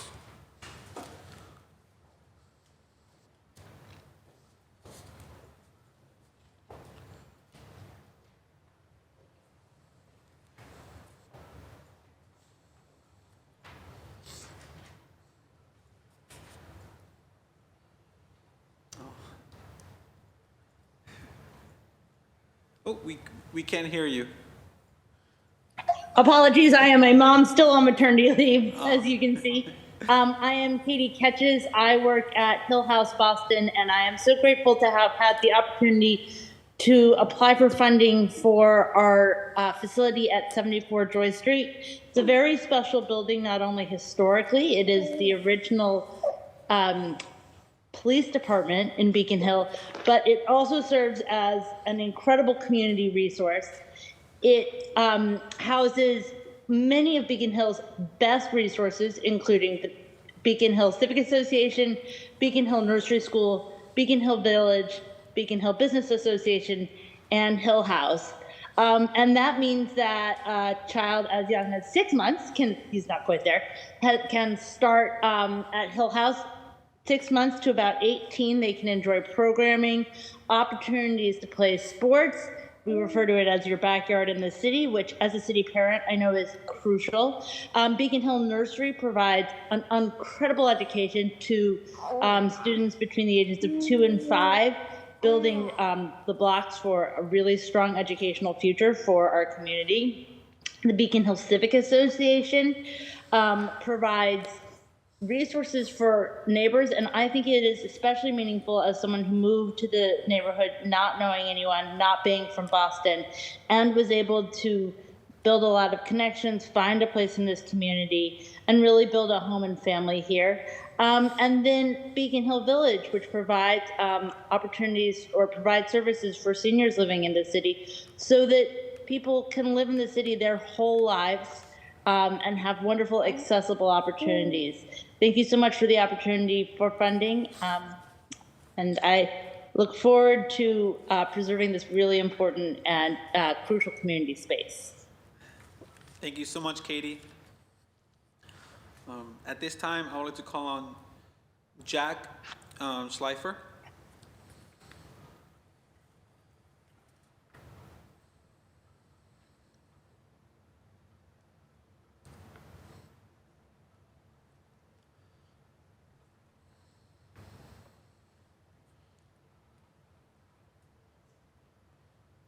Hello, everyone. Hopefully everyone can hear and see me. Yes. Thank you so much, city councilors and everyone involved in today for making this happen. My name is Jack Schleifer, and I have the joy of being the field operations manager for the Emerald Necklace Conservancy. I'm here partially to just be inspired by all the great work that's going on in the community, but also to add my voice in support of the Emerald Necklace application to plant trees throughout our public parks. We hope to use the money, the $55,000, to plant as many trees as possible, and we have a staff that's really situated to make the most of that. We have our own watering truck and our own staff expertise to make sure we're checking on the trees. And I think that tree planting is interesting to think of for these capital funds because trees are kind of unique capital investments as opposed to most that go in and are implemented and then are their most valuable right at installation. Trees take time, and as they grow, they add more to our community. So I just want to extend my thanks for all of you for recognizing that and for using these funds to support the greening of our city. And yeah, I have a lot of gratitude for being a part of so many other great applications as well. So thank you for the time. And Zadine, you run a really incredible team. So it's been great to be a part of everything you all do. Thanks. Thank you, Jack. I'd like to call on Sal Netherton.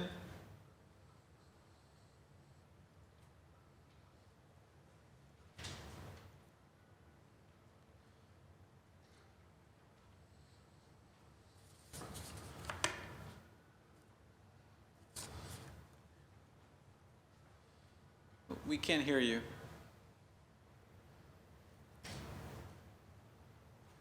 Hi there. Can you hear me now? Yes. Hi, thanks for your patience, and thank you everyone for being here and your input in this process. I'm a community member, and I'm here to testify in support of the Harriet Tubman Freedom Park project. As other people have mentioned already, there's not a lot of free or green spaces in our city, especially in Roxbury, and even fewer spaces where residents really feel like we have a say and a stake in the use and the future of the land. And you know, this process does a lot for residents to feel like we do have a stake, and this park project in particular will bring a lot of benefits to my neighborhood as a free, green, and accessible and safe space, especially for families. This project is also a unique opportunity to further foster resident engagement and leadership in Roxbury. Mass Liberation has been consistently prioritizing community input through events, visioning projects that I've been excited to participate in, and completing the construction of this park will deepen individual and organizational investment in our neighborhood. So the process of transforming this lot into the Harriet Tubman Freedom Park is really empowering for us as Roxbury residents because the plans for the continued community stewardship of the park channel the pride and the care that a lot of us really feel already for our neighborhood into continued resident-led programming and community building. And this is why I really strongly testify in favor of the Harriet Tubman Freedom Park project. And thank you all again for consideration. Thank you, Sal. I would like to call on Salim Halal.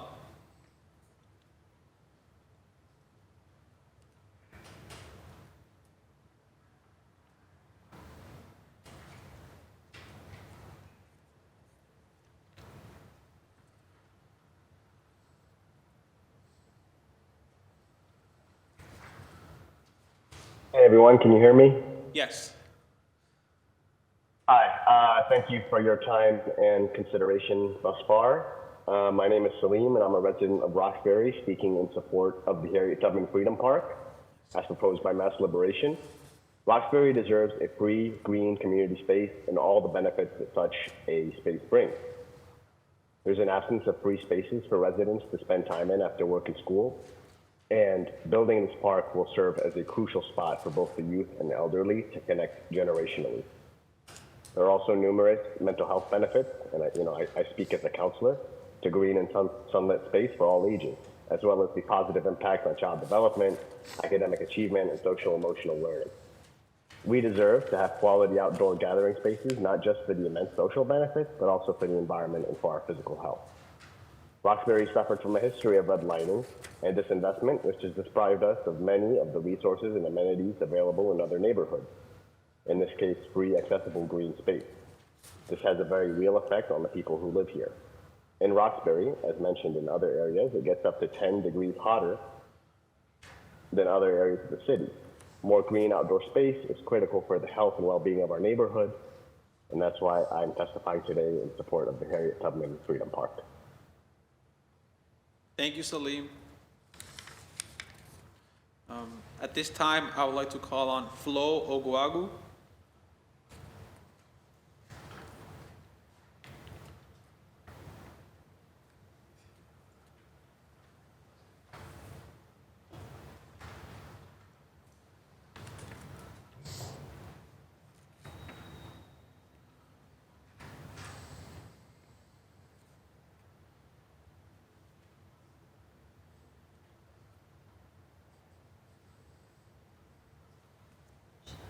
Left? Okay.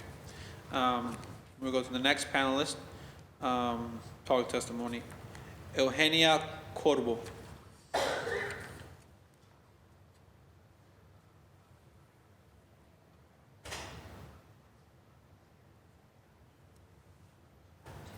Okay. Next public testimony, Manuel Pyers.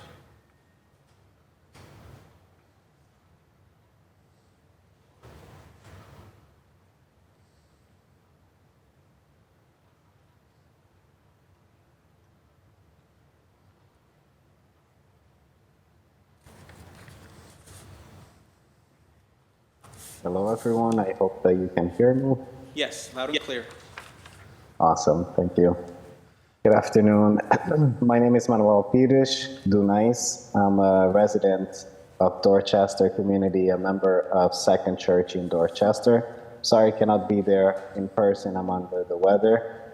But thank you very much, City Council, CPA Committee, CPA staff, and the City of Boston for your support and diligent efforts throughout this decision-making, the process overall. I know it's a lot of meetings and numbers, etc. So thank you very much for all of that. On behalf of Second Church in Dorchester, we express our sincere gratitude for funding the restoration of the steeple and the 1.5 acres of open space in the private historical burial ground established in 1847 in Cotman Square. Just want to highlight that the post in the steeple had deteriorated and posing a significant risk of collapsing towards the building or front lawn, particularly with the changes of weather conditions, etc. So it came the right time that we started the restoration. We had to take down the steeple. It's on the ground now, and this funding is going to allow us to put it back.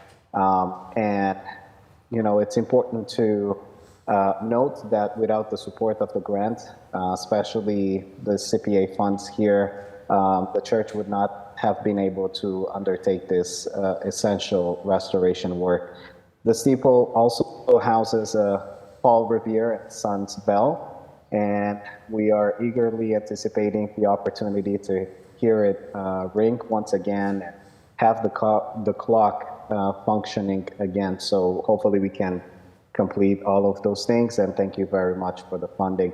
The open space at the Cotman burial ground, where Reverend John Cotman is buried, has been closed for years. And while Second Church has been maintaining the space, we are thrilled to the prospect of reopening to the community, and this time here to have actually a park in front. So it's a 1.5 acre that's empty, and that we're going to have an amphitheater, education, performance, a playground, a garden, picnic area, and hopefully it will house many activities, fun activities, educational activities in the area.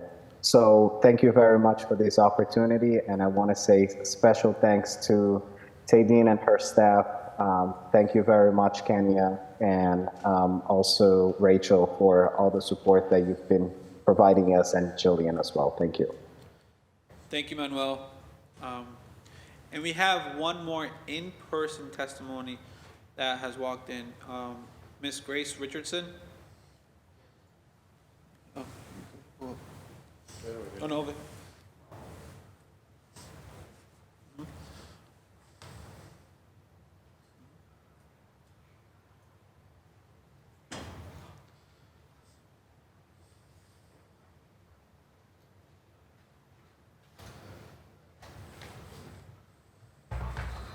Thank you for having me.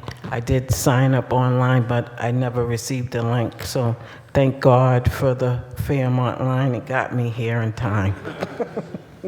It was my first time on it, so I appreciate it. And thank you to all the city councilors and Thaddean Brown for the community preservation grants. And my name is Grace Richardson, and I'm a resident of Boston. I live in North Dorchester, the District 4. My Councilor Worrell.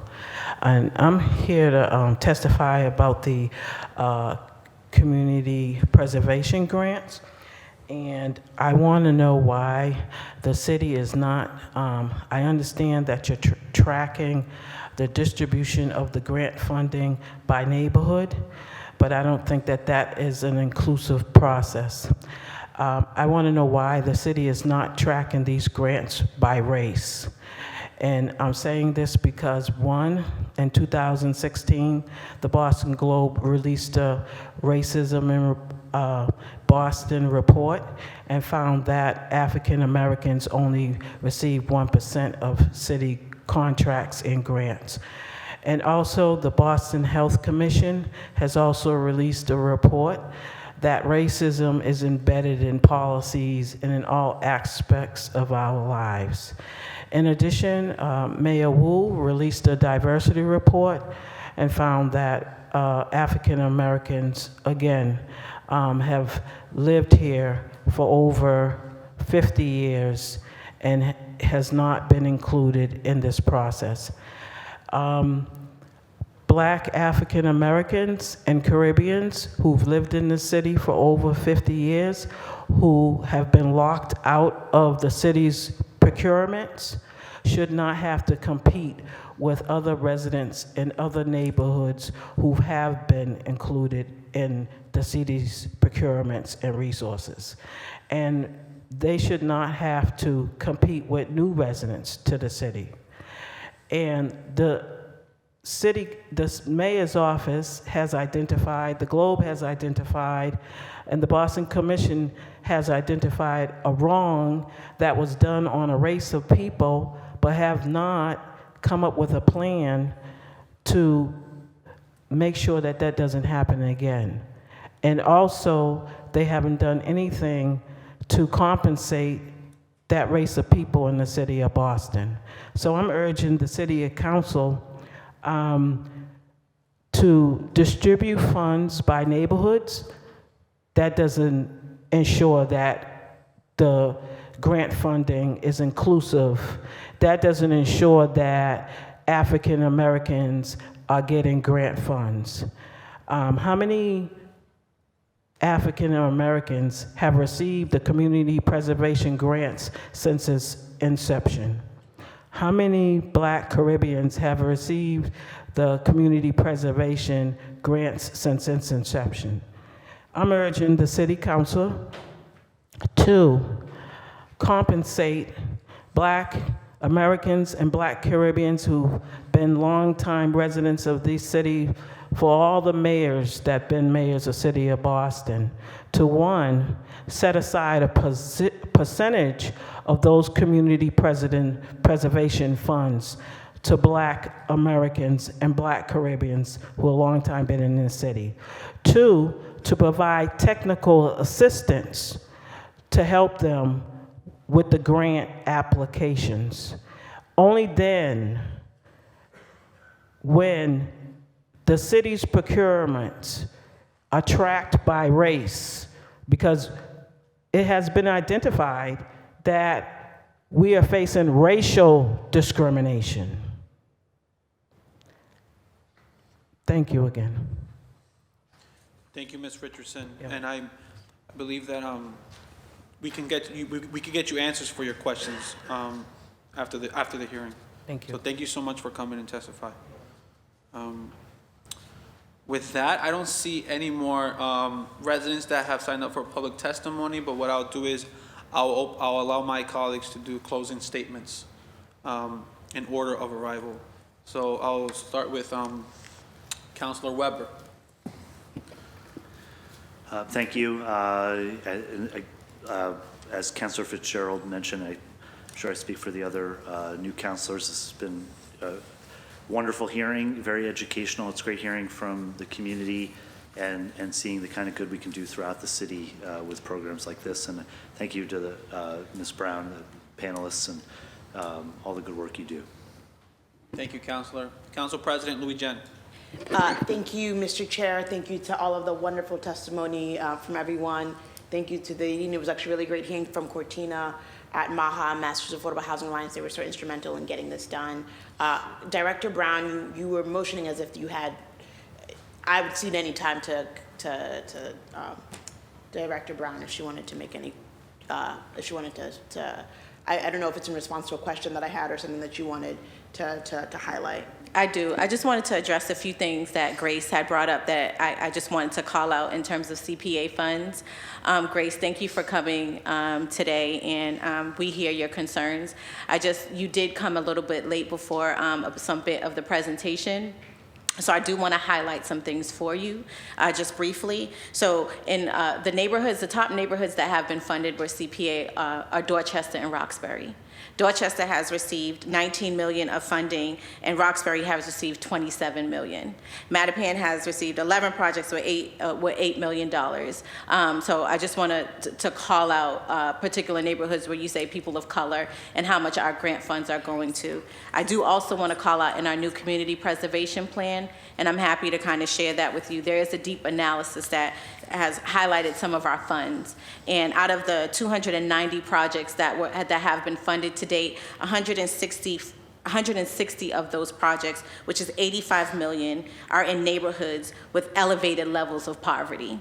And so we are really looking towards neighborhoods and considering that when we are thinking about funding of CPA funds. So I can't answer to all of your questions. There's some that I don't have the answers to, but I can provide you information in the way we are distributing CPA funds, because we do want to ensure that it is equitable. Can we just restrain to the, yes. Can we have a personal conversation after the hearing? Thank you. Thank you. No more comments? Councilor Santana. I'll let you go first. Thank you, Mr. Chair, and just wanted to thank Director Brown just for your insight and for being here today, as well as the other panelists, and for the members of the public who will share their testimony. Thank you, Mr. Chair. Thank you, Councilor. Councilor Durkin. I think I really appreciate your testimony, and I really appreciate all the testimonies of the folks who have come. I think the goal for all of us is to make all of Boston beautiful and to use these precious historic preservation funds to make sure that, I highlighted this earlier, but even areas without historic designation get the love of the historic preservation side of this. And in terms of the open space components, excited to see that there will be new parks and new open spaces to visit throughout Boston. So thank you so much, Director Brown, for all of your work, and this has been a really great hearing. Thank you. Councilor Worrell. Thank you, Chair, and thank you, Director Brown, and to all the public who has showed up. This is one of my favorite hearings. You got lucky. Chair Pepin, you get to hear about all the great projects in the city of Boston and all the advocacy. So thank you again, Director Brown, and to all the public for all your hard work and your advocacy to making sure that we're creating an affordable, beautiful Boston. Thank you. Thank you. Director Brown, would you like to say any closing remarks? No, just thank you all for your time and your commitment to CPA, and to all the wonderful applicants. Congratulations. It has been a pleasure working with you. We continue to look forward to work with you over the next 24 months as we get your project completed. Thank you all. Thank you. I just want to take this opportunity to thank my colleagues, the panelists, the public testimony that was here and virtually. This was my first Community Preservation Committee, so it was a good one. And it was happy to learn about the amazing applicants that are on the table today. I look forward to bringing this to the council meeting in the next meeting. But with that, this meeting is adjourned. Thank you.